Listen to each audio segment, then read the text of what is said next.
So now that we've made our unit circle and that locating angles thing, one of the things from that assignment yesterday is you should be able to, especially if it's in radians. Sorry for interrupting. Hello? Good kidding, Jen. Please come to the office. So one of the things that other assignment was able to do for you is you should be able to quickly tell in radians what family this belongs to. So we see something that's 7 pi over 6, 11 pi over 6, 13 pi over 6, 25 pi over 6. We're going to be able to tell right away that it belongs to the pi over 6 family. So when we're trying to find an exact value of something, I right away know that this belongs to the pi over 6 family. And if you know quadrant 1 of your unit circle, you know that sine of pi over 6 is 1/2. So we'll know that sine of 7 pi over 6 will also be a half. We just have to know whether it's going to be positive or negative. So the next thing you have to figure out is what quadrant is 7 pi over 6 in? It's going to be in quadrant 3. And since sine is negative in quadrant 3, this will equal negative 1/2. So we look for what quadrant it's in, look at the family, and by just knowing the family, you'll know what value it is from your unit circle. And then you'll be able to say what the answer is. So for the second one, tan of 2 pi over 3. Well, we know that that's part of your pi over 3 family. What quadrant is that in? Quadrant 2. Tan is negative in quadrant 2.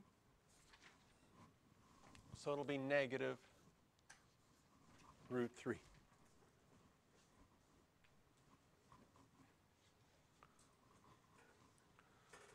Again, this is part of the pi over 4 family. 7 pi over 4 is in quadrant 4. Pi over 4 family is root 2 over 2. Cos is positive in quadrant 4. So we know that cos of 7 pi over 4 is root 2 over 2. So again, knowing just your first quadrant will tell you what the answer is going to be. And then finding out which quadrant it's in is going to tell you whether it's positive or negative.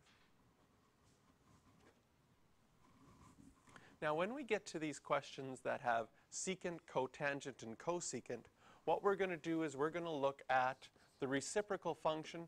Notice that we don't flip the angle. With a reciprocal function, you can flip the ratio, the answer, but you never flip the angle. So if I look at cos of negative pi over 4, well, I know that that's part of the pi over 4 family. What quadrant is negative pi over 4 in? Quadrant 4. And so cos is positive in quadrant 4. So cos of negative pi over 4 will be root 2 over 2.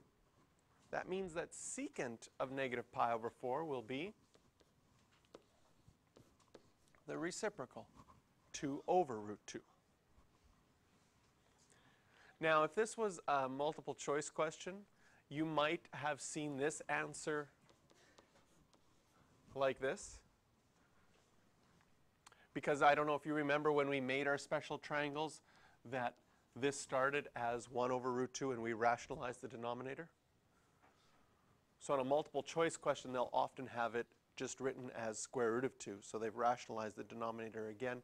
Or they started, can you see if you had started with this one and did the reciprocal, you would just get root 2. So sometimes I'll point those things out because tan of pi over 6 is root 3 over 3, but we initially started with it as 1 over root 3. So sometimes when you do the reciprocal, especially in multiple choice questions, they'll have it written in this form. So everybody's okay though? If you had this and you had to rationalize,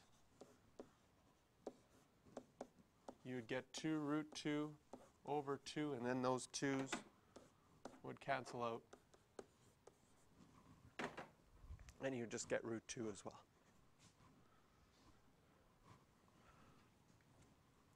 So here's another reciprocal function. I'm going to think of its reciprocal, tan. I know that that's part of the pi over 6 family. But what quadrant is negative 11 pi over 6? It's going to be in quadrant 1. Now, one of the things that I find helpful for thinking about negative angles, here, I'll pull out, here's a pi plate to use. If I think about this pi plate here, and I think about 11 pi over 6, just positive 11 pi over 6, you know that that's in quadrant 4. So now if you're going in the negative angle, just think about going 4 quadrants backwards. And where would you end? You would end in quadrant 1. So I think about the positive angle, 11 pi over 6 is in quadrant 4.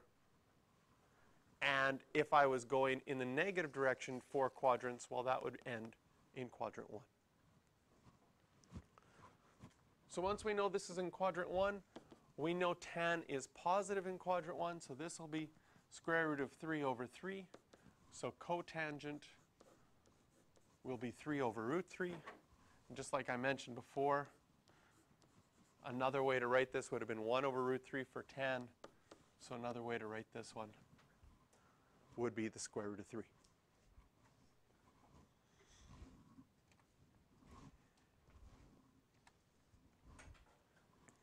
Last one, cosecant of negative pi over 2.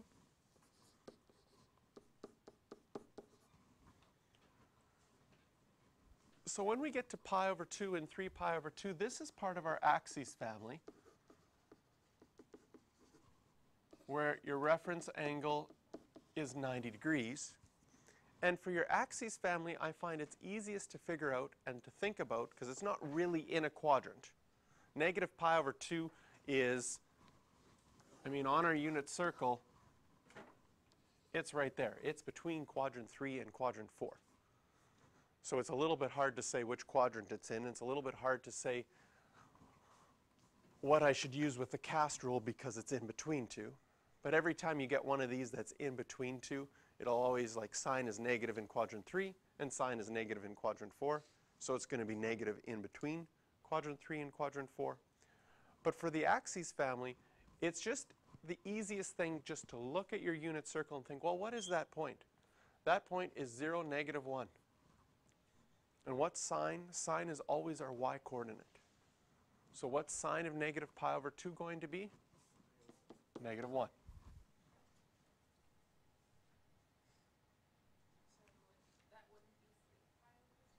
Well, 3 pi over 2, it would be if we went in this direction, right?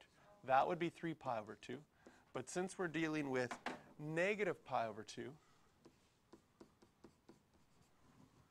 because we're going backwards, and again, I would think to myself, well, pi over 2 just goes up to here, so negative pi over 2 would do the same thing in the opposite direction. And so we get negative 1. If you do the reciprocal of negative 1, 1 over negative 1, you get negative 1 again.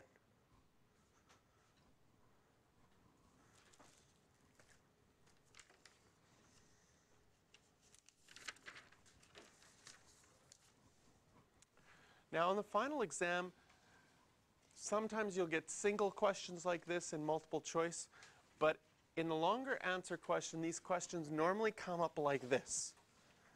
And overall, historically across the province, these are ones that students have trouble with because it combines not only your pi plate, knowing your values on your pi plate, it also involves all that stuff that we did with coterminal angles yesterday, and all of your reciprocal stuff. So what you're going to have to do is, it says find the exact value. So each one of these has a value that goes in there from your pi plate. What you're going to do, and what I'm going to do here, is just off to the side, I'm going to show my work. If I had to find secant of 11 pi over 3,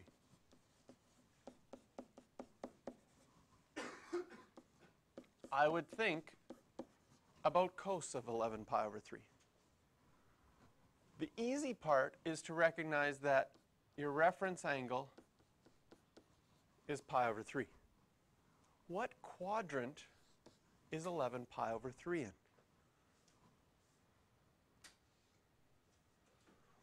The way that we did this yesterday is we changed 11 pi over 3 to a mixed fraction.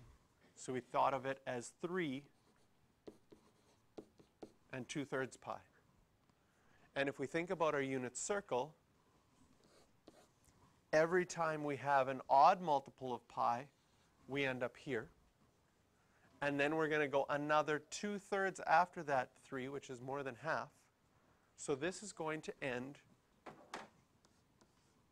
in quadrant 4. Once we figure out that it's in quadrant 4, it's going to be positive. So cos of pi over 3 is positive 1/2. That means that secant of 11 pi over 3 will be 2 over 1. And we can put our first value inside.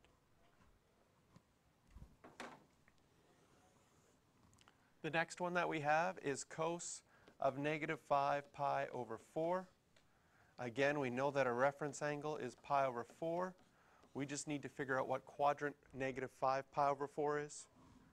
Again, with the negative angles, I know that positive 5 pi over 4 is here in quadrant 3. So if I would go 3 quadrants in the negative direction, 1, 2, 3, it's going to end in quadrant 2.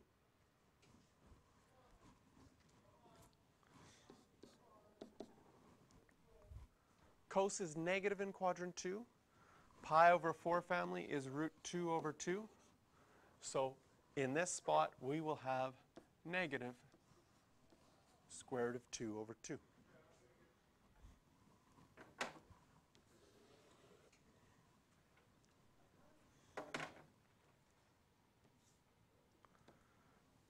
And for the last one, tan of 23 pi over 6. First of all, I know that that's part of the pi over 6 family. When I'm trying to figure out what quadrant that is, 23 over 6 as a mixed fraction is 3 and 5/6. So once again, on your unit circle, because it's an odd number, 3 will get you to there, and 5/6 is more than half.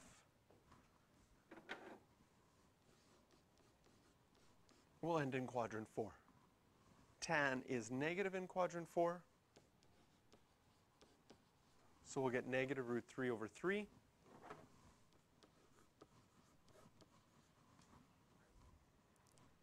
So we'll get negative root 3 over 3 there. So you can see provincially, there's just lots of places you can make your mistake. You can find the wrong quadrant. You can get the wrong value from your pi plate. You can forget your negatives. And then once it's all said and done and you have your values, now you need to multiply things out. How do you multiply fractions? You multiply along the top, you multiply along the bottom. If you can see things that can simplify early, like 2 divided by 2, that will simplify early. That makes your life a little bit easier. Now we have to multiply square roots. Rule for multiplying square roots is root 2 times root 3 is just root 6. And the 2 negatives will cancel out, and on the bottom we are left with just a positive 3.